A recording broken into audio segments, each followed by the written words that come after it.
বাপরে বাপ, বিশাল কারারি বাবা। বন্ধুরা, যে সাপটি আপনারা এখন দেখছেন এটি কিন্তু রাসেল ভাইপার। দেখুন একবার।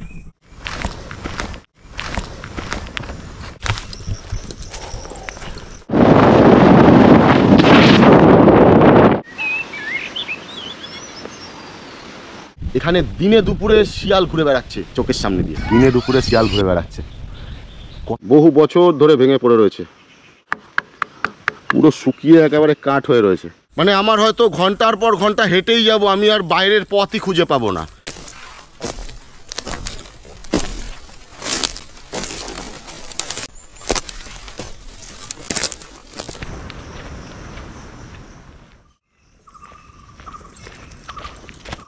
So guys, good morning, welcome my god is great blog চ্যানেলে সবাই কেমন আছেন? আশা করি সবাই ভালো আছেন, সুস্থ আছেন। এক ভয়ানক গভীর অভয়ারণ্য থেকে আবার আপনাদের জানাই নতুন একটা ভিডিওতে স্বাগত। আজ আপনাদের দেখাবো এই অভয়ারণ্য কতটা ভয়ানক এবং এই অভয়ারণ্য কতটা জায়গা নিয়ে ছড়ানো, আর এই অভয়ারণ্যে ভয়ানক কত রকমের পোকা মাকড়, কত ধরনের জীব জন্তু এইসব অভয়ারণ্যে বসবাস করে তারা। এই অরণ্যটা কিন্তু এক ভয়ানক গভীর অভয়ারণ্য। এই অভয়ারণ্য চারিদিকে বিশাল বিশাল বিষধর সাপ, যেমন কালাচ, রাসেল ভাইপার, পরে দারাস সাপ, গো সাপ, শিয়াল, নানান ধরনের পোকামাকড়, কাঁকড়া বিছে, এই ধরনের নানান কিছু কিন্তু এই জঙ্গলের মধ্যে রয়েছে। এই গভীর অভয়ারণ্যের নাম হলো খ্রিসমা ফরেস্ট। নদিয়া ডিস্ট্রিক্টের মধ্যে পড়ছে এই অভয়ারণ্য, খ্রিসমা ফরেস্ট। এবং এই অভয়ারণ্যর ভেতরে কত ধরনের গাছ লাগানো রয়েছে তার কিছুটা ধারণা দেওয়ার চেষ্টা করব আপনাদের। তো ভিডিওটা একদম ফার্স্ট থেকে লাস্ট পর্যন্ত দেখার অনুরোধ রইল। সেই অভয়ারণ্য কিন্তু আজকে আমি এক্সপ্লোর করব আপনাদের সঙ্গে নিয়ে। কি থাকছেন তো আমার সঙ্গে পুরো ভিডিওটাতে? ভিডিওটা শুরু করার আগে এখানে কিভাবে আসবেন সেটার জন্যে চলুন শুরু করি আমার শহর শ্যামনগর স্টেশন থেকে।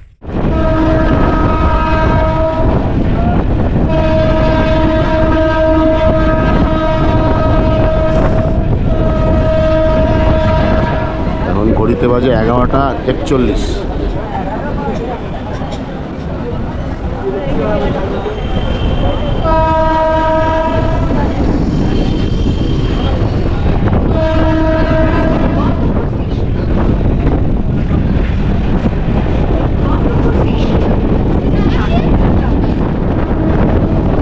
বাঁ দিক দিয়ে যে লাইনটা চলে যাচ্ছে সেটা হচ্ছে নৈহাটি থেকে ছেড়ে আসার পর ব্যান্ডেলের দিকে চলে যাচ্ছে, ব্যান্ডেল লাইন বেরিয়ে যাচ্ছে। আর এই লাইনটা চলে যাচ্ছে কৃষ্ণনগর, রানাঘাট, কল্যাণী, সব এটা হচ্ছে মেন লাইন। আর ওটা হচ্ছে কট লাইন, ব্যান্ডেলের দিকে চলে যাচ্ছে।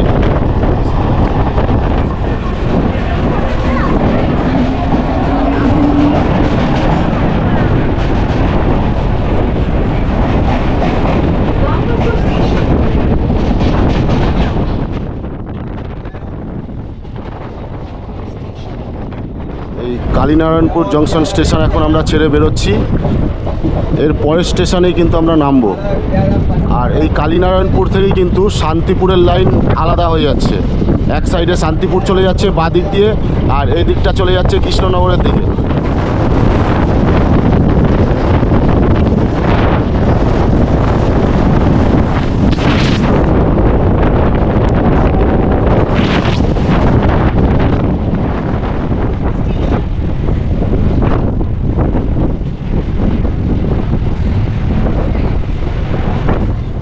গাইস, আমাদের ট্রেন কিন্তু 2 নম্বর প্ল্যাটফর্মে ঢুকেছে। সো ঘড়িতে এখন টাইম হলো 1:51। এই দুপুরবেলা এসে পৌঁছালাম আমি বীরনগর রেলওয়ে স্টেশনে। তো এখন আমাদের যেতে হবে 1 নম্বর প্ল্যাটফর্মের দিকে। আর আমার ঠিক ওই সাইডটায় দেখতে পাচ্ছেন, ওটাই হচ্ছে 1 নম্বর প্ল্যাটফর্ম। 1 নম্বর প্ল্যাটফর্মে গিয়ে বাইরের দিকে যেতে হবে। বাইরের দিকে গেলেই কিন্তু টোটো দাঁড়িয়ে আছে, আমরা টোটোতে করেই যাব সেই অভয়ারণ্যে। তো চলুন কিভাবে যাচ্ছি আপনাদের পুরোটাই দেখাতে নিয়ে যাব। এই হচ্ছে বীরনগর 1 নম্বর প্ল্যাটফর্মের টিকিট কাউন্টার, এইটা রেলওয়ে টিকিট কাউন্টার। আর টিকিট কাউন্টার ঠিক বাইরে বেরিয়েই সামনেই কিন্তু টোটো স্ট্যান্ড। আপনারা দেখতেই পাচ্ছেন মোটামুটি টোটো 2-1টা এখানে দাঁড়িয়ে রয়েছে অলরেডি। তো চলুন গিয়ে কথা বলে নিই। ওই হচ্ছে বীরনগর রেলওয়ে স্টেশন। আর ওখান থেকে সোজা একটুখানি হেঁটে আসলেই আপনারা একদম স্টেশন রোডে চলে আসবেন। এটা হচ্ছে স্টেশন রোড, মেন রোড।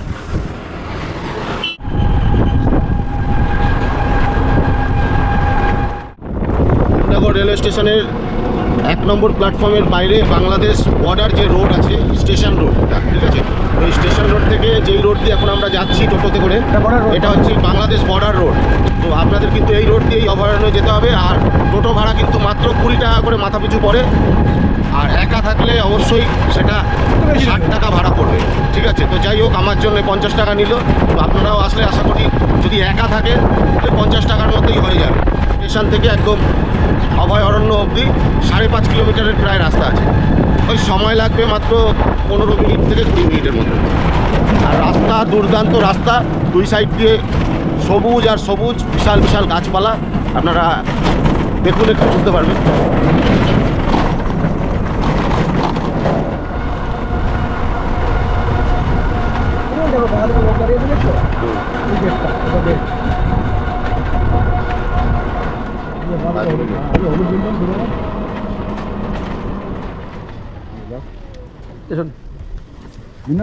আমরা কিন্তু চলে এসেছি সেই অভয়ারণ্যের একদম মেন গেটের সামনে। তো এই হচ্ছে এই অভয়ারণ্যের মেন গেট। পশ্চিমবঙ্গ সরকার, বন বিভাগ, নদিয়া মুর্শিদাবাদ বিভাগ, খিসমা আউটপোস্ট, খিসমা সংরক্ষিত বন, 106.508 hectare Ranaghat beat, Ranaghat range. তো এই হচ্ছে খিসমা ফরেস্টের ঠিক ঢোকার মুখেই, গেটের পাশেই এই বোর্ডটা কিন্তু রয়েছে। তো চলুন এবারে আমরা এই অভয়ারণ্যর মেন গেট থেকে ভেতর দিকটায় প্রবেশ করব। তো মোটামুটি দেখতে পারলেন কিভাবে আমি আসলাম এইখানে। তো এইভাবে কিন্তু এখানে পৌঁছাতে হবে আপনাদের। চলুন আর দেরি না করে শুরু করা যাক এই ভয়ানক এক গভীর অভয়ারণ্যের ভিডিও। চলুন আস্তে আস্তে জঙ্গলের গভীরে নিয়ে যাচ্ছি আপনাদের।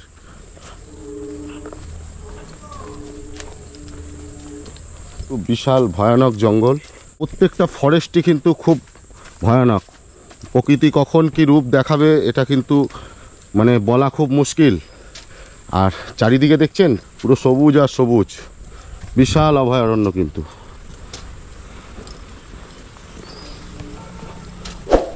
ওহ, অসাধারণ অসাধারণ জায়গা দেখুন।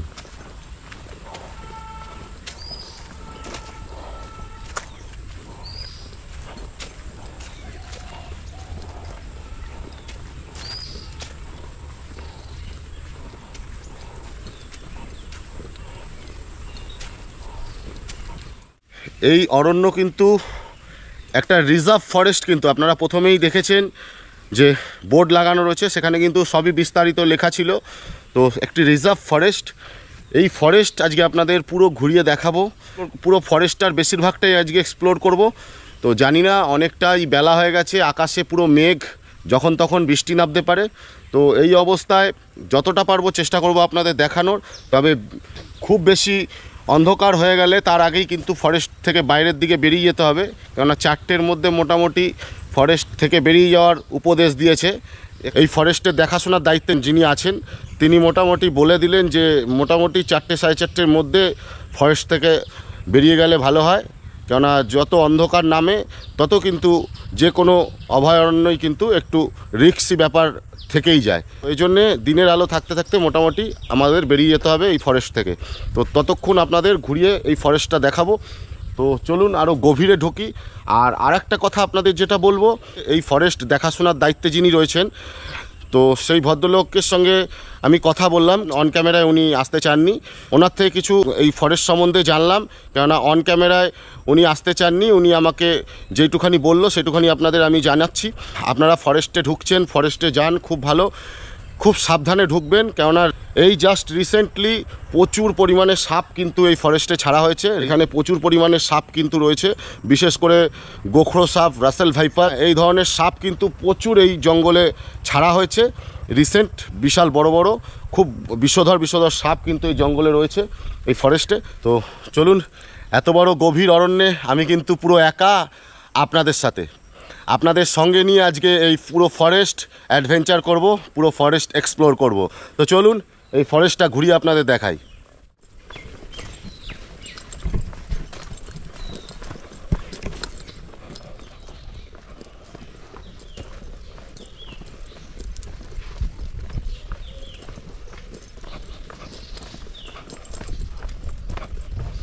এখন দুপুর 3:22, জাস্ট 20-22 মিনিট হলো আমি কিন্তু এই ফরেস্টে প্রবেশ করেছি। আপনাদের সাথে কথা বলতে বলতে আমাকে কিন্তু এই জঙ্গলের পথে এগোতে হচ্ছে, আর চারিদিকটা কিন্তু আমাকে খুব ফলো করে করে এগোতে হচ্ছে। তো আপনারা কিছু মনে করবেন না যে মানে আপনাদের চোখে চোখ রেখে আমি কথা যদি না বলতে পারি আজকে, কেননা আমাকে এই গভীর অভয়ারণ্যের ভিডিও যখন আপনাদের কাছে তুলে ধরি আমি, তো চোখে চোখ রেখে আমি খুব কম কথা বলতে পারি, কেননা আমাকে চারিদিকটা কিন্তু সবসময়ের জন্য নজরে রাখতে হয়। কেননা দেখুন, অরণ্যের যারা জীবজন্তুরা রয়েছে, বিষধর যে সাপ, হ্যাঁ, তারা এদিক ওদিকে যদি থাকেও, যদি ভুল করে তাদের গায়ে পাড়া দিয়ে দিই, হ্যাঁ, কোনো কারণে, তাহলে কিন্তু বিপজ্জনক হয়ে যেতে পারে। তো সেই জন্যে আমাকে চারিদিকটা খেয়াল রেখে কিন্তু আমাকে এগোতে হচ্ছে। তো সেই জন্যে হয়তো আপনাদের দিকে চোখে চোখ রেখে হয়তো ঠিক মতন কথা বলতে পারবো না, তার জন্যে কিন্তু আপনারা একটু মানিয়ে নেবেন।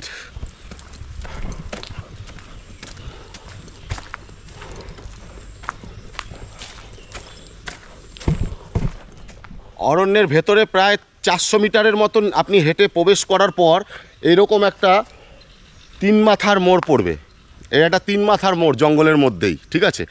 তো একটা রাস্তা এইদিকে বাঁ দিকে চলে গেছে, ঠিক আছে, এটা হচ্ছে আপনার বাঁ দিক, আর এই একটা সোজা চলে গেছে।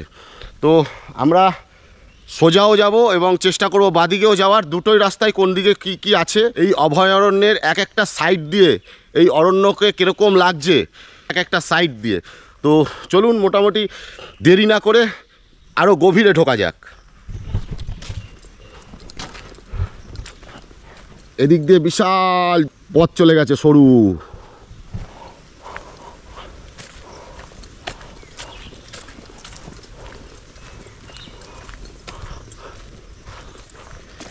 দেখুন কেমন গভীর অরণ্য এটা, উফ, অসাধারণ অরণ্য। এরকম গভীর অরণ্যে মানে হারিয়ে যেতে কার না মন চায়, গাঢ় সবুজের মাঝে হারিয়ে যান, উফ।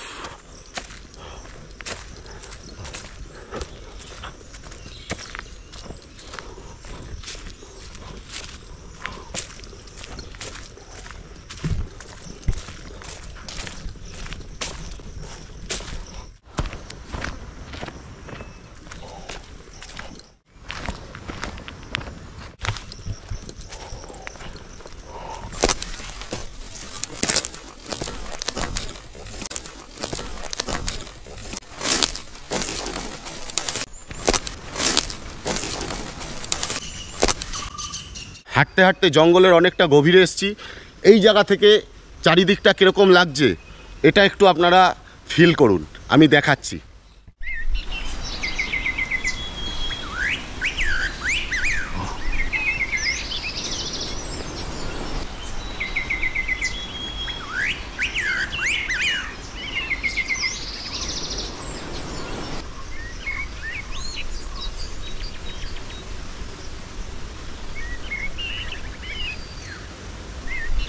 দূর দূরান্ত খালি জঙ্গল আর জঙ্গল, সবুজ আর সবুজ, নানান ধরনের গাছপালা রয়েছে কিন্তু এই অভয়ারণ্যতে। আর আজকে প্রচুর হাওয়া দিচ্ছে এই অরণ্যে। আমি দেখতে পাচ্ছি, আমি তো সব ধরনের গাছপালা চিনি না, তবে এই অরণ্যে আমি দেখতে পাচ্ছি শিশু গাছ রয়েছে, অর্জুন গাছ রয়েছে। আমার সামনেই বিশাল বড় যেই গাছটি দেখছেন আপনারা, এই গাছটি কিন্তু অর্জুন গাছ। আপনারা অনেকেই হয়তো চেনেন, আবার অনেকে হয়তো চেনেন না। এই গাছটি কিন্তু অর্জুন গাছ। আর এই সামনে যেই বড় বড় পাতাগুলো দেখছেন, এই যে এইগুলো কিন্তু সেগুন গাছ। এই সাইডটায় প্রচুর আম গাছ রয়েছে, ওই সাইডটায় ভেতর দিকটা দেখলাম, মানে নানান ধরনের গাছ রয়েছে। আর কত গাছ কিন্তু আমফান ঝড়ে আয়লাতে ভেঙে পড়ে রয়েছে, সেই ওইভাবেই ভেঙে পড়ে রয়েছে। কেউ কিন্তু এখান থেকে যে গাছ কেটে নিয়ে কাঠ নিয়ে চলে যাবে বা কিছু সেই ধরনেরও কিন্তু কোনো ব্যাপার নেই। আমি কিন্তু দেখতে পাচ্ছি প্রচুর গাছ ভেঙে ওইভাবেই পড়ে রয়েছে, বহু দিন ধরে পড়ে রয়েছে, বোঝা যাচ্ছে। কিন্তু জঙ্গলের পথ দিয়ে ভেতর দিকটায় প্রবেশ করছি, একটু আওয়াজ দিয়ে যেতে হবে। এই দেখুন,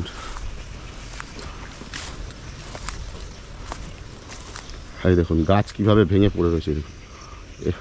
দেখে মনে হচ্ছে রিসেন্ট ভাঙা, এটা বহু বছর ধরে ভেঙে পড়ে রয়েছে, পুরো শুকিয়ে একেবারে কাঠ হয়ে রয়েছে। এই দেখুন কি বিশাল বিশাল অর্জুন গাছ। কি ডেঞ্জারাস একটা জঙ্গল না, বিশাল ফরেস্ট কিন্তু এটা। 1100 বিঘা জমি নিয়ে কিন্তু এই ফরেস্টটা, আপনারা যদি বিঘা হিসাবে ধরেন তাহলে কিন্তু প্রায় 1100 বিঘা নিয়ে এই ফরেস্টটা কিন্তু ছড়িয়ে রয়েছে।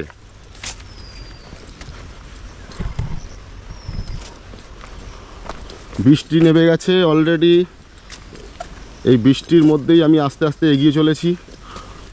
এমন গভীর অরণ্য এটা, মানে প্রতি পদে পদে প্রতি মুহূর্তে কিন্তু একদম চোখ কান খোলা রেখে এগোতে হচ্ছে।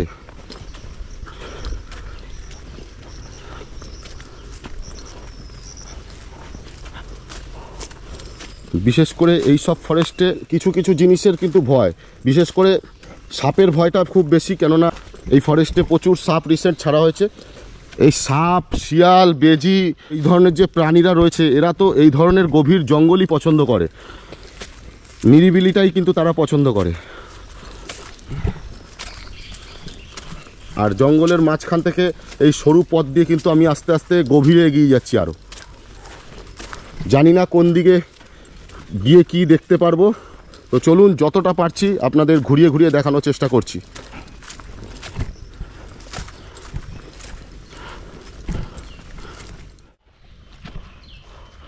তবে আপনাদের বলবো যে এই ধরনের ভয়ানক অভয়ারণ্যে আপনারা যারাই আসবেন তারা কিন্তু অবশ্যই মাস্ট ফুল হাতা জামা পরে আসবেন, কেননা জঙ্গলে না খুব ডেঞ্জারাস বিষধর মশা ঘোরে এই জঙ্গলের মধ্যে।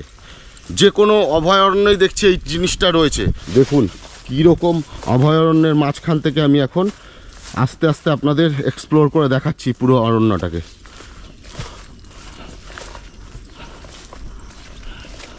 তবে এই অরণ্যে কিন্তু কোনো মানুষজন কেউ বসবাস করে না, এটা কিন্তু পুরোটাই একটা রিজার্ভ ফরেস্ট। এখানে খালি শুধুমাত্র বন্য পশু পাখিদের জন্যই কিন্তু এই ফরেস্ট। আর এই ফরেস্টে প্রচুর পর্যটকরা কিন্তু ভোরবেলায় ঘুরতে আসে। এই ফরেস্টটা বিশেষ করে এখানে প্রজাপতি, এই যে দেখতে পাচ্ছেন নানান ধরনের যে প্রজাপতি, এই নানান ধরনের প্রজাপতি দেখার জন্যই কিন্তু এই ফরেস্টে অনেকে আসে। এই নানান ধরনের প্রজাপতি আর নানান ধরনের যে পাখি দেখছেন, এই যে দূরে দেখতে পাচ্ছেন যে পাখিটা, এই যে সুন্দর সুন্দর যে পাখিগুলো আপনারা দেখছেন, এই পাখিটি দেখার জন্যে কিন্তু সবাই সকাল সকাল আসে। সকালে কিন্তু আরও প্রচুর ধরনের পাখি এই ফরেস্টে দেখা যায়। তো খুব নাম করা এই ফরেস্ট, অনেকেই কিন্তু জানে না এটা কিন্তু একটা অফবিট প্লেস। এই ফরেস্টটার ভিডিও যদি আপনারা ইউটিউবে সার্চ করেন, এই ফরেস্টের খুব একটা বেশি ভিডিও কিন্তু নেই ইউটিউবে। তো আমি আপনাদের আজকে এই ফরেস্ট এক্সপ্লোর করার জন্য চলে আসলাম। তো কেমন লাগছে এই ফরেস্টটা ঘুরতে আমার সঙ্গে, আপনারা প্লিজ আপনাদের মূল্যবান কমেন্টের মাধ্যমে কিন্তু অবশ্যই জানাবেন।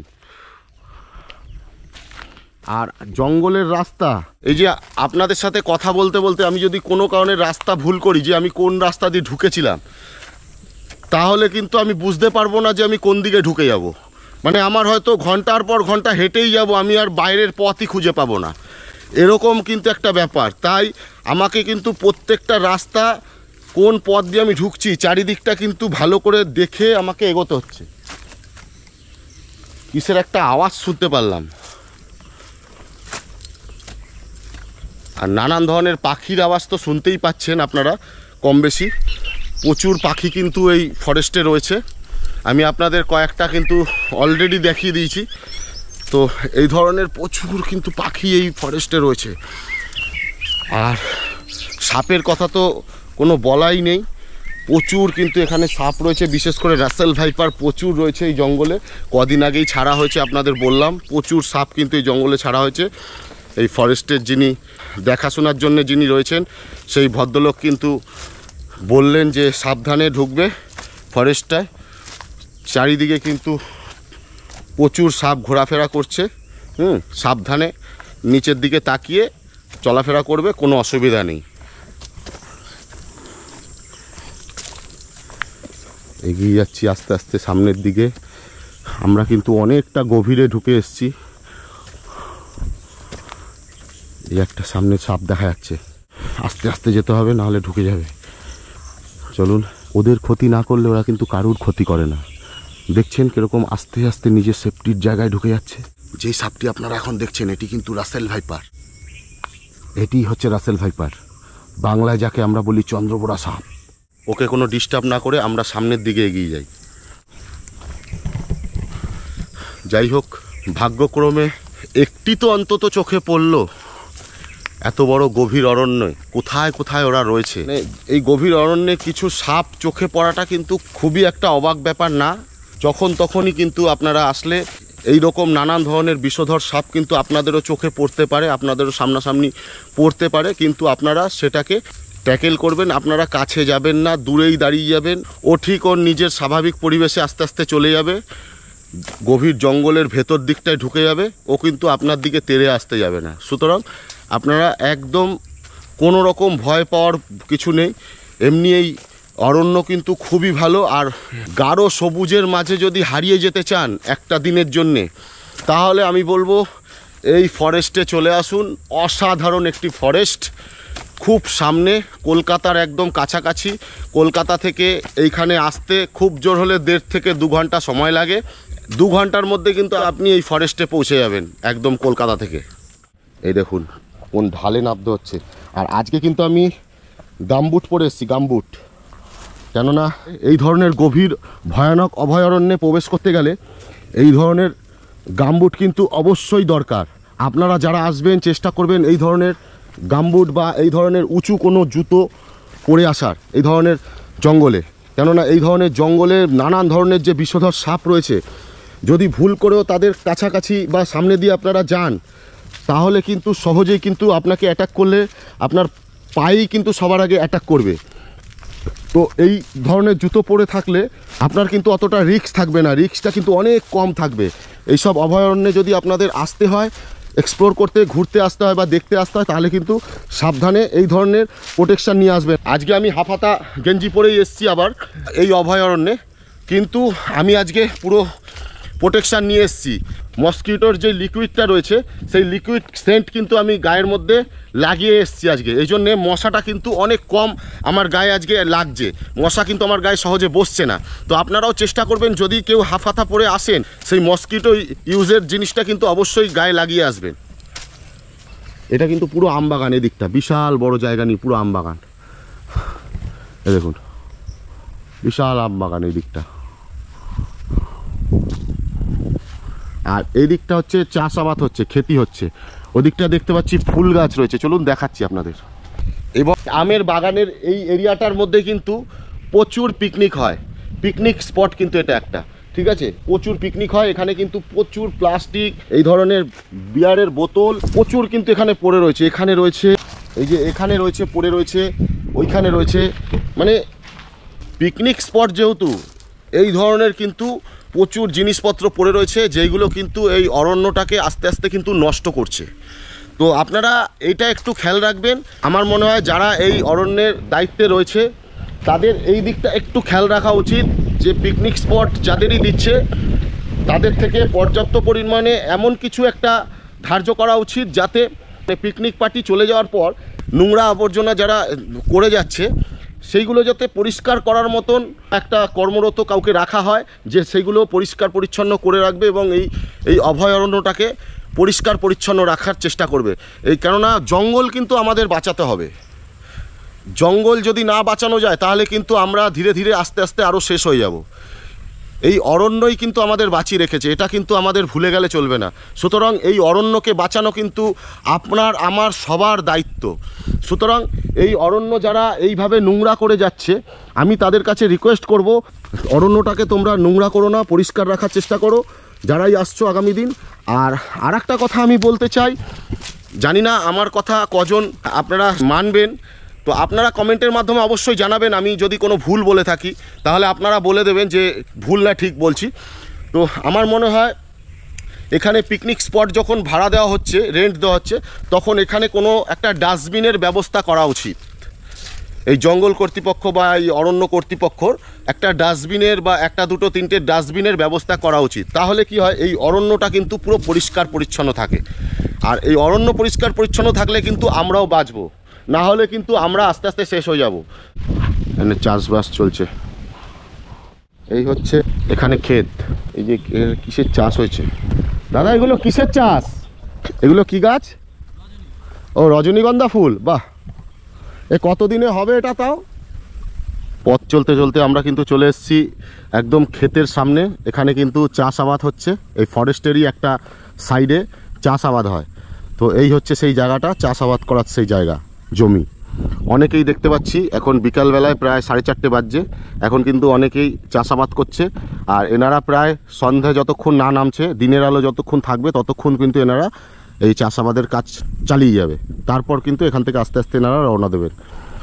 আমি এখন যেই জায়গাটায় দাঁড়িয়ে রয়েছি, ঠিক আমার সামনে যেই জমিটা দেখছেন আপনারা, এই জমিতে কিন্তু যেই গাছগুলো লাগানো রয়েছে আপনারা দেখছেন, এই গাছগুলো কিন্তু রজনীগন্ধা ফুল গাছের চারা।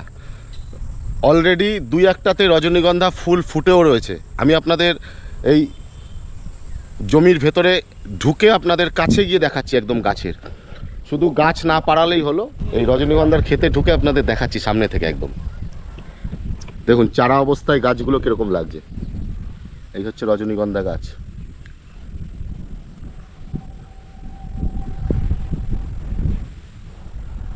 দূর দূরান্তে প্রচুর কিন্তু চাষাবাদ হচ্ছে। কি কি চাষ হচ্ছে সব কিছু কিন্তু আপনাদের আজকে দেখাবো এক এক করে। 2024 26শে জুলাই আজকের ডেট। এ দেখুন রজনীগন্ধা স্টিক হয়ে রয়েছে, এ দেখুন ফুল ধরেছে। আর ওখানে তো ফুল ফুটে গেছে, এ দেখুন কি সুন্দর ফুল ফুটে রয়েছে রজনীগন্ধা।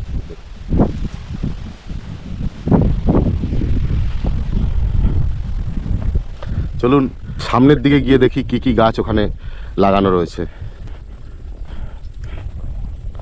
আমি সামনে দেখতে পাচ্ছি গাঁদা ফুলের চারা লাগানো রয়েছে, গাঁদা ফুল ফুটেও রয়েছে। এ দেখুন লাইন দিয়ে গাঁদা ফুল। শীতকালে তার মানে প্রচুর ফুলের চাষ হয় না? গাঁদা ফুল সারা বছরই হয়। এই যে গাঁদা ফুল এখানে সারা বছরই মোটামুটি চাষাবাদ হয়।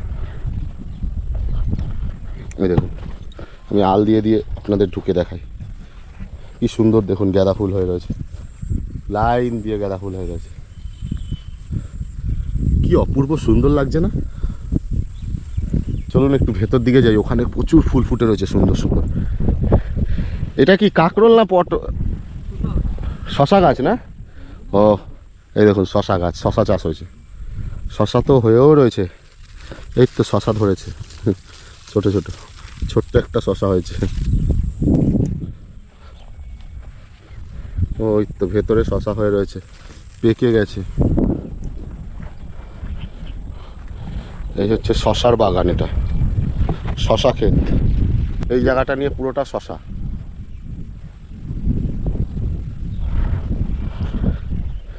এগুলো কিন্তু শশা কিন্তু দুরকম, একটা মাটির মধ্যে হয় আর একটা মাচাতে হয়। এটা কিন্তু মাচার শশা, কিন্তু মাচা বানানো রয়েছে, মাচাতে ঝুলছে প্রত্যেকটা শশা।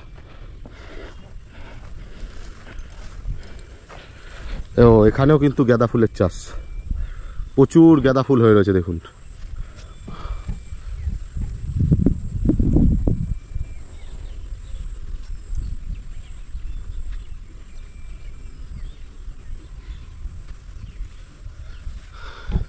দূরে দেখা যাচ্ছে সবাই কিন্তু চাষাবাদ করছেন।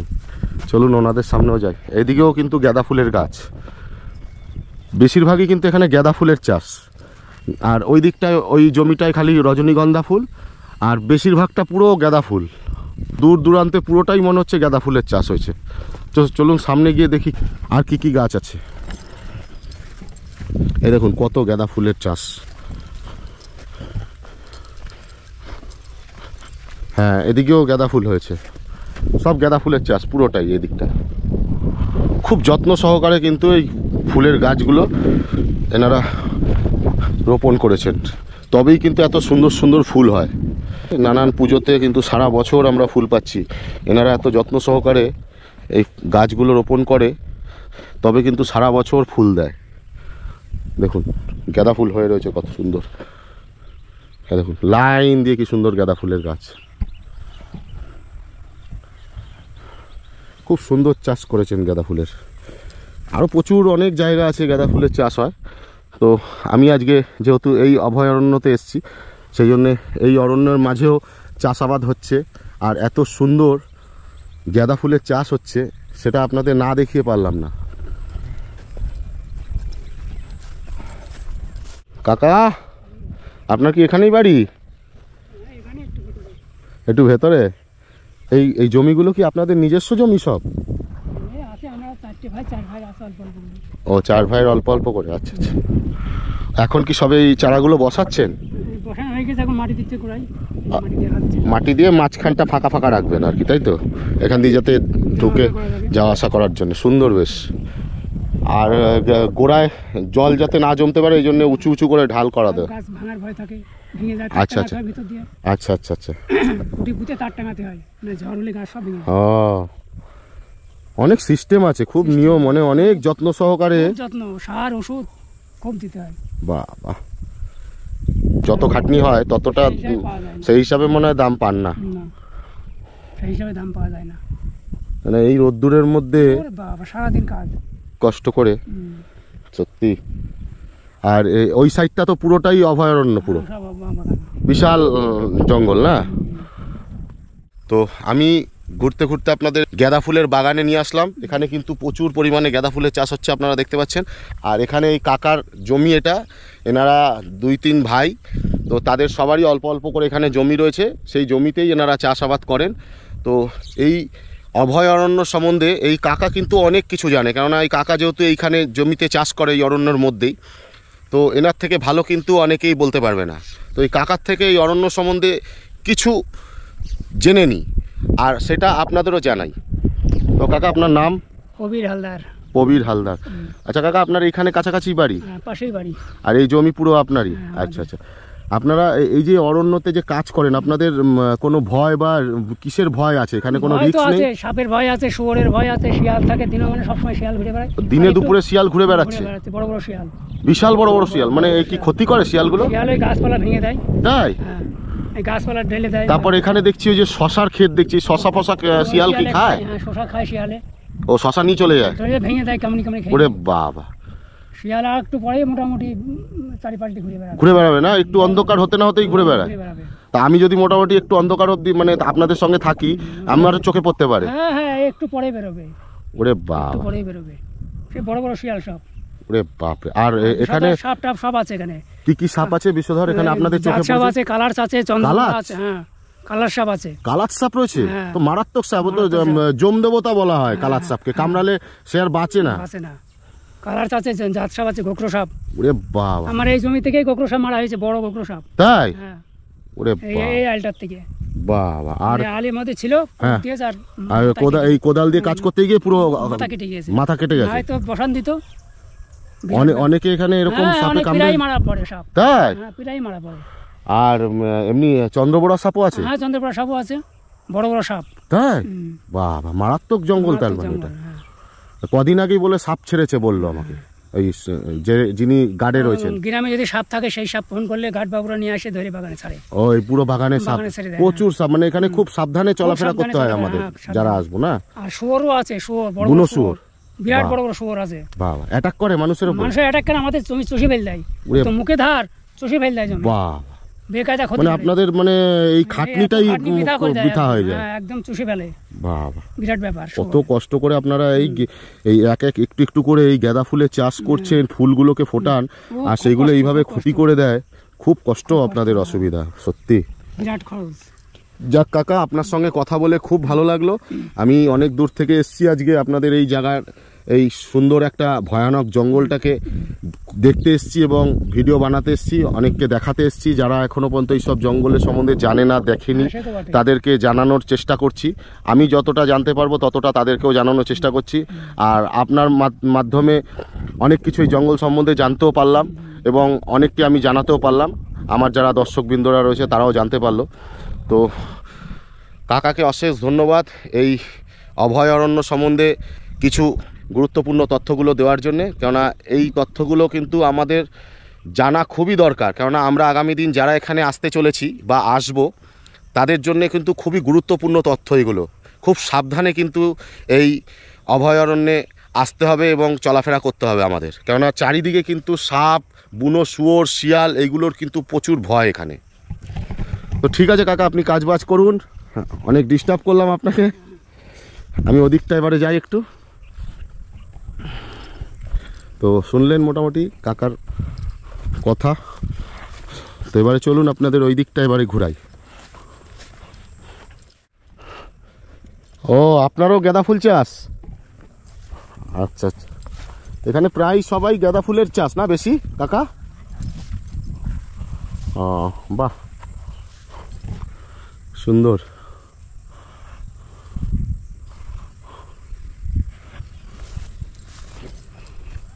বন্ধুরা শুনতে পারলেন এখানে কি ভয়ানক ব্যাপার, মানে ডেঞ্জার ডেঞ্জার বিষধর সাপ কিন্তু যখন তখন এই আলের মধ্যে, এনাদের জমির মধ্যে চলে আসে। যখন তখন ওই কোদাল দিয়ে চাষতে গিয়ে কাটা পড়ে যাচ্ছে। মানে ভাবতে পারছেন কোন জায়গায় মানুষ চাষাবাদ করে খাচ্ছে জীবনযাপন চালানোর জন্যে, জীবিকা নির্বাহ করছে, কোথায় কোথায় মানুষ কোন জায়গায় কত কষ্ট করে, কত রিস্ক নিয়ে।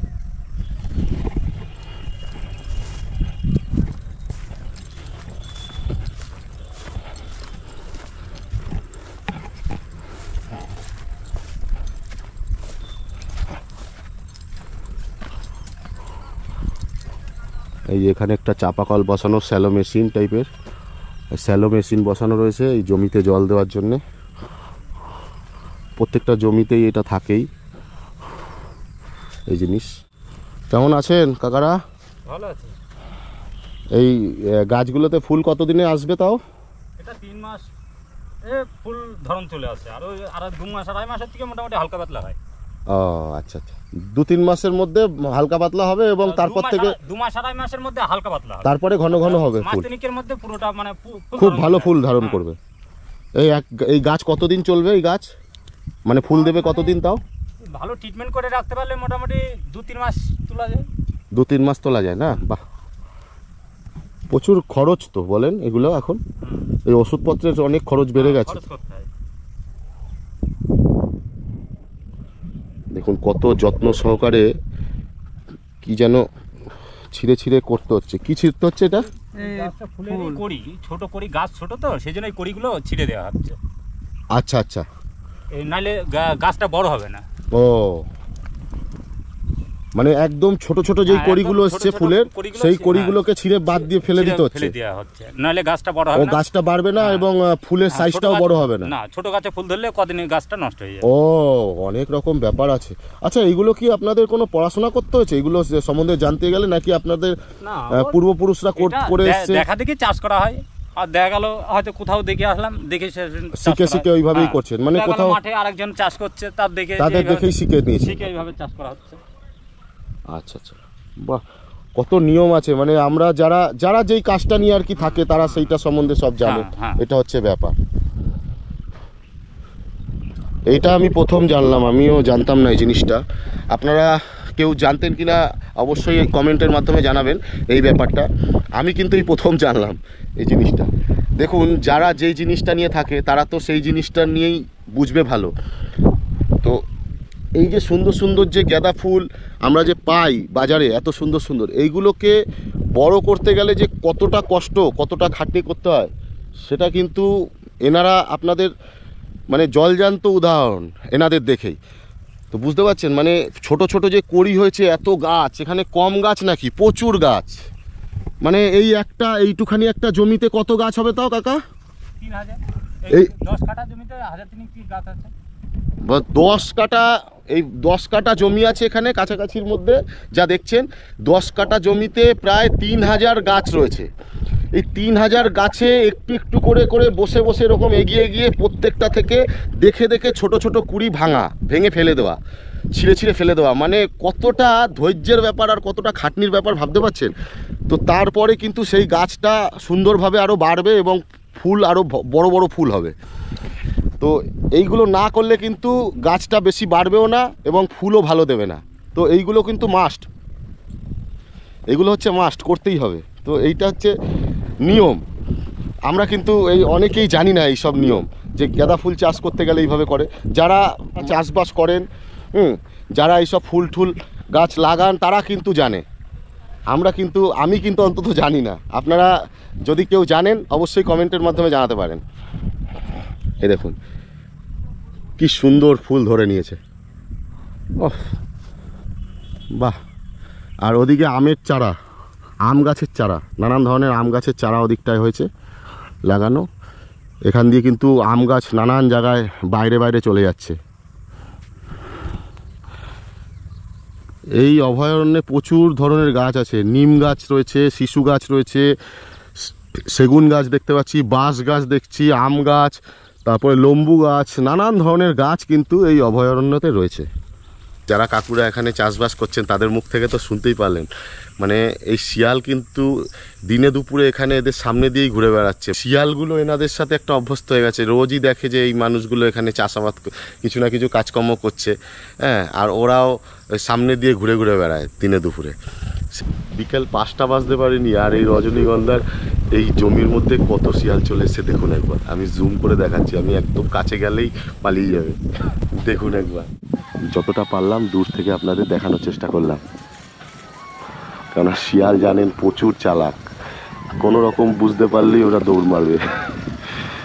দেখেন বিকেল 5টা বাজতে পারেনি, রজনীগন্ধার জমির ওপরে শিয়াল ঘুরে বেড়াচ্ছে, খাবার খুঁজছে। নানান ধরনের গাছ কিন্তু এখানে রয়েছে, শিশু গাছ থেকে শুরু করে আকাশমণি গাছ।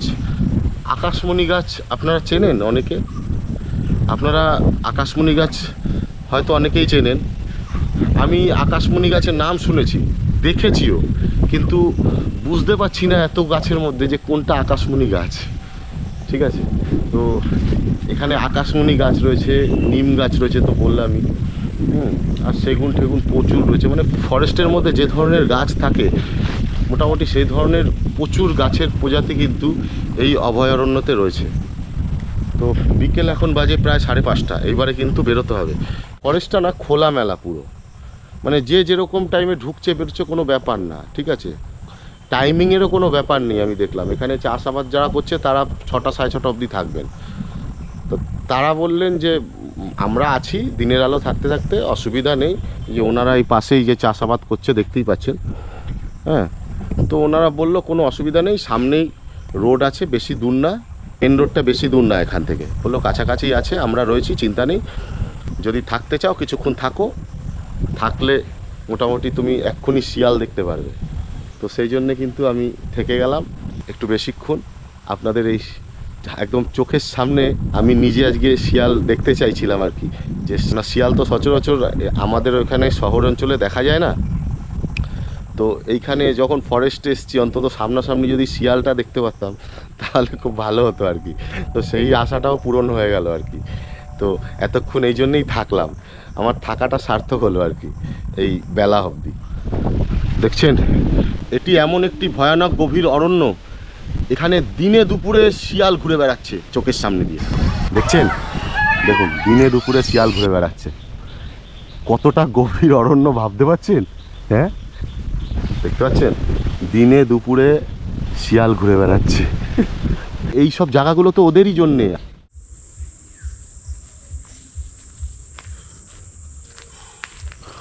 দেখুন কি পথ, জঙ্গলের কোন জায়গায় আমি চলে এসেছি ভাবতে পারছেন? কত গভীরে আমি চলে এসেছি। মানে আপনাদের আমি একটা কথা বলতে চাই, যে কোনো অভয়ারণ্যের গভীরে যদি আপনারা কখনো ঢুকে পড়েন, একা একা আমি বলবো না ঢোকাই ভালো। আমি রিস্ক নিচ্ছি বলে আপনারা কিন্তু সবাই এই রিস্ক নেবেন না, কারণ আমি অনেক কিছু জেনে খোঁজ খবর নিয়ে চারিদিক জেনে শুনে তারপর কিন্তু আমি যে কোনো একটা জায়গায় ঢুকি, ঠিক আছে। এখানের কর্মরত যারা অফিসাররা রয়েছেন তাদের সাথে নানান ধরনের আলোচনা করে জেনে শুনে তবেই কিন্তু আমি কোনো একটা জায়গায় ফট করে ঢুকি। তো আপনারা ভাববেন না যে আমার মতন একা একা চেষ্টা করবেন আপনারাও গভীর অরণ্যে ঢুকে পড়বেন। হ্যাঁ, ঢুকতে পারেন, আমি যেরকম প্রোটেকশান নিয়ে ঢুকেছি সেইভাবে প্রোটেকশান নিয়ে আপনারা ঢুকতে পারেন, কিন্তু নিজেকে শক্ত হতে হবে এবং সাহস রাখতে হবে নিজের মনের মধ্যে সবসময়। কারণ আজকে আমি যেই গভীর অরণ্যের মধ্যে রয়েছি এখন, চোখের সামনে দিয়ে যখন তখন চন্দ্রভোড়া সাপ থেকে গোখরো সাপ থেকে যে কোনো বিষধর সাপ দেখছি চলে যাচ্ছে। সব কিছু কিন্তু ক্যামেরায় ক্যাপচার করতেও পারছি না, আমি দেখছি অনেক, কিন্তু ক্যামেরায় ক্যাপচার করা সম্ভব না। সেকেন্ডের মধ্যে ঢুকে বেরিয়ে চলে যাচ্ছে তো ভেতরে। ওরা মানুষের পায়ের শব্দ শুনলে 500 মিটার দূরে থাকলেও ভয় পালিয়ে যায়, ওরা বুঝতে পারে না জমির কম্পন। তো সুতরাং দূর থেকে দেখতে পাচ্ছি যে যাচ্ছে, কিন্তু দেখাতে পাচ্ছি না। তো তার জন্যে ক্ষমা করবেন, কেননা এই ধরনের কঠিন ফরেস্টের ভিডিও বানাতে গেলে সবসময় ক্যামেরা অন রাখাও সম্ভব হচ্ছে না, চারিদিকটা আমাকে ফলো করতে হচ্ছে। তো যাই হোক, যতটা পারছি আপনাদের সঙ্গে কিন্তু শেয়ার করার চেষ্টা করছি। এই ধরনের ভিডিও দেখতে আপনাদের কেমন লাগছে আপনারা কিন্তু অবশ্যই আপনাদের মূল্যবান কমেন্টের মাধ্যমে জানাবেন। দেখুন এখন ঘড়িতে বাজে 5টা 48, মানে আর 10 মিনিট বাকি 6টা বাজতে। আমি এখন ওই গভীর জঙ্গলের মাঝে দাঁড়িয়ে রয়েছি, আমাকে বেরোতে হবে। আমি দিক নির্ণয় করতে পারছিলাম না। অনেক ধরনের বিপদের সম্মুখীন কিন্তু আমরা হই, কিন্তু আমরা সেই বিপদের সম্মুখীন যদি না হই তাহলে কিন্তু আপনাদের আমরা ঠিকঠাক গাইড দিতে পারবো না। যারা আগামী দিন আমাদের যে কোনো ইউটিউবার হোক তাদের ভিডিও দেখে একটা জায়গায় যাবেন, সেই জায়গাটায় গিয়ে আপনাদের যাতে কোনো বিপদে পড়তে না হয় সেই জন্যই কিন্তু আমরা আগে আগে এসে সেই সব জায়গাগুলোর কোথায় কি বিপদ আছে সেগুলো কিন্তু জানকারি নিয়ে আপনাদের জানানোর চেষ্টা করি। তাতে কিন্তু আমাদের জীবনের অনেকটা ঝুঁকি থাকে, আপনারা সেটা ফিল করতে পারছেন। তো তবুও যখন এই কাজে কর্মরত হয়েছি, মানে এই কাজটাকে ভালোবেসে নিয়েছি, এই পৃথিবীটাকে চিনব এবং নতুন নতুন জায়গা আবিষ্কার করব এবং আপনাদের কাছে তুলে ধরবো সেই সব জায়গাগুলো। আপনাদের এক একটা মূল্যবান যে কমেন্ট করেন আপনারা ভিডিওটা দেখে, সেই কমেন্ট দেখে আমার মনের মধ্যে আনন্দের জোয়ার বয়ে যায়। বিশ্বাস করেন, আনন্দের জোয়ার বয়ে যায়। আমি ভিডিও বানিয়ে কিছু পাই বা না পাই, আমার যত রিস্কই নিতে হোক, আপনাদের এই মূল্যবান একটা যে কমেন্ট, এই কমেন্টটা আমাকে সব কষ্ট, সব কঠিন কঠিন পথ আমাকে একদম জলের মতন ইজি করে দেয়। ভয় বলে কোনো জিনিস আমার মধ্যে কাজ করে না, শুধু আপনাদের এই কমেন্টের জন্যে। আজকে ভিডিওর মধ্যে এই কথাটা না বলে পারলাম না। আমার সাহসের উৎস হচ্ছে আপনাদের এই মূল্যবান কমেন্টগুলো। এটুখানিতেই আমি ধন্য, বিশ্বাস করুন, এটুখানিতেই আমি ধন্য। আপনারা এইভাবে প্লিজ আমার পাশে থাকবেন। আর যদি ভিডিওটা ভালো লাগে অবশ্যই ভিডিওটার নিচে লাইক দিয়ে শেয়ার করে দিন ভিডিওটা অনেক অনেক, যাতে এই ধরনের ভিডিও আরও প্রচুর মানুষের কাছে পৌঁছে যায়। আপনাদের কাছে লাস্ট আরেকটি কথা বলবো, তারপরে আমার এই ভিডিওটা শেষ করব। সো প্লিজ যারা এখনও পর্যন্ত আমার এই চ্যানেলটা সাবস্ক্রাইব না করে আমার ভিডিওটা দেখছেন, সো প্লিজ তাদের কাছে রিকোয়েস্ট আমার, আপনারা আমার চ্যানেলটা সাবস্ক্রাইব করে পাশের বেল আইকনটি টিপে অল ক্লিক করে রাখুন। তাতে কি হবে, আমি নতুন একটা ভিডিও যখনই দেব তখনই সেই ইনস্ট্যান্ট নোটিফিকেশানটা আপনাদের মোবাইলে ঢুকে যাবে সবার প্রথমে। আর আমি নতুন যে কোনো ভিডিও ছাড়া মানেই আপনারা মিস করবেন না, কিন্তু আমি কথা দিলাম আপনাদের নিরাশ করব না। চলুন এবারে আস্তে আস্তে জঙ্গলের বাইরের দিকে বেরোই। অনেকটা গভীরে চলে এসেছি, ঘড়িতে কিন্তু টাইম প্রায় 6টা বাজছে। আবার কোথায় এসে গেলাম, এখান থেকেই নিচে নেমে ওখান থেকে উঠে ওই পারে গিয়ে তারপরে গিয়ে আবার ওই গভীর জঙ্গলের মধ্যে আবার ওইখান দিয়ে একটা রাস্তার মতন রয়েছে দেখছি, ওখান থেকে আবার যেতে হবে। বাপরে বাপ, কোথায় ঢুকে গেছি আমি আপনাদের সাথে কথা বলতে বলতে। এতটা রাস্তা। এমনি খেতে চাষবাস করছে ওই কাকুগুলো কিন্তু মোটামুটি বলেছিলেন আমাকে 6:30 অবধি ওনারা থাকেন, অসুবিধা নেই। তো সেই জন্যে আমি কিন্তু মোটামুটি ঘুরতে ঘুরতে অনেকটাই লেট হয়ে গেল। ওনারাও তো এবারে বেরোনোর টাইম হয়ে যাচ্ছে আস্তে আস্তে। এই দুর্গম পথ দিয়ে এবারে আমাকে নামতে হবে গামবুট পরে। আরে বাবা, বাপরে বাপ, দেখুন একবার, এই দেখুন এইখান দিয়ে কীভাবে, দেখুন জঙ্গল কীভাবে চলে গেছে। বিশাল একটা খালের মতন হয়ে গেছে, পুরো ঢেউ খেলানো। এই যে দেখুন বিশাল। আবার এইখান থেকে এইভাবে উঠতে হবে, এই যে এইভাবে উপরে উঠতে হবে, এই যে উপরে উঠতে হবে এইভাবে। তো চলুন এখান থেকে এবারে ওঠা যাক। উঠবো কী করে, বাবারে তো বিশাল খাড়া, বাপরে বাপ বিশাল খাড়া রে বাবা। কিন্তু কোথা থেকে উঠলাম, চারিদিকে পুরো গাছে ঘেরা, পুরো একদম ওপরটা পুরো গাছ, ওদিকটা পুরো ঘেরা, ওদিকে আকাশই দেখা যাচ্ছে না জায়গায় জায়গায়। এই জায়গায় একটুখানি ফাঁকা রয়েছে, দেখুন একটুখানি ফাঁকা।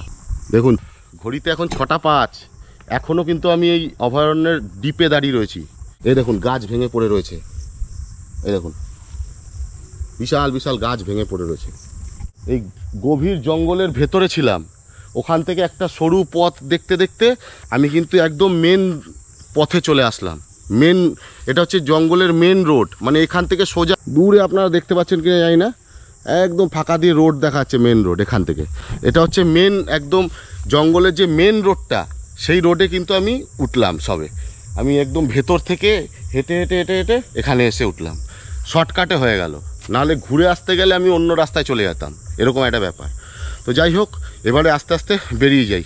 অনেকটাই কিন্তু লেট হয়ে গেছে এই ফরেস্টে। এত রাত অবধি কিন্তু কোনো জঙ্গলে থাকাটা সেফ না, তার মধ্যে একা। চারিদিকে শুধু সবুজ আর সবুজ, কিচ্ছু নেই, শুধু গাছপালা ছাড়া কিচ্ছু নেই এখানে, শুধু গাছ আর গাছ। কত ধরনের গাছ আছে, সবাইকে চিনি নাকি? এখান দিয়ে একটা কে পালালো, হুস করে বেরিয়ে গেল, চোখের নিমিষে বেরিয়ে যাচ্ছে। বন্য জীবজন্তু তো, ওরা কিন্তু খুব ভীতু স্বভাবের। ওরা পায়ের আওয়াজ পেতে না পেতে ফুস করে দৌড় মারছে। আমি ক্যামেরা আপনাদের দেখাবো কি করে, ফ্র্যাকশন অফ সেকেন্ডে বেরিয়ে যাচ্ছে, কিন্তু চোখে ধরা পড়ছে, ক্যামেরা ধরা পড়ছে না। তো অনেকটা অন্ধকার হয়ে গেছে, এত দেরি অবধি কোনো অরণ্যে কিন্তু থাকা সেফ নয় বন্ধুরা। এত এত অন্ধকারে কিন্তু কোনো অরণ্যে থাকা সেফ নয়। সন্ধ্যা কিন্তু বাজে প্রায় 6টা 10 হয়ে গেছে। ভাবতে পারছেন, 6টা 10-এ কোনো অরণ্যের ভেতরে আমি একা, মোটেও সেফ নয়, একদম সেফ নয়। চলো তাড়াতাড়ি বেরিয়ে যেতে হবে। যদিও বা আমার কাছে প্রোটেকশান রয়েছে কিছু কিছু জিনিস, আর এখানে শিয়াল ছাড়া মানে হিংস্র সেরকম কিছু নেই। হ্যাঁ, আর বিষধর সাপ আছে, তারা ক্ষতি করতে আসবে না, তবে শিয়ালরা খুব অ্যাটাকিং হয়, তো এই জন্যে একসাথে 8টা 10টা শিয়াল আসলে না একটু অ্যাটাকিং হয়ে যায়, সেই জন্যে রিস্ক নিয়ে তো লাভ নেই। পরিষ্কার বেরিয়ে চলো। আমি কিন্তু একদম মেন রোডের কাছাকাছি চলে এসেছি। ঢোকার সময় এই প্যান্ডেলটা পাশ থেকেই ঢুকেছিলাম। এটা একটা নার্সারি, প্রচুর আম গাছ টাছ এখানে দেখতে পাচ্ছি আমরা রয়েছে। এই নার্সারির পাশ থেকে কিন্তু এই অরণ্যে ঢুকতে হয়। ওদিক দিয়েও পথ আছে ঢোকার, যে কোনো একটা সাইড দিয়ে ঢুকতে হয়।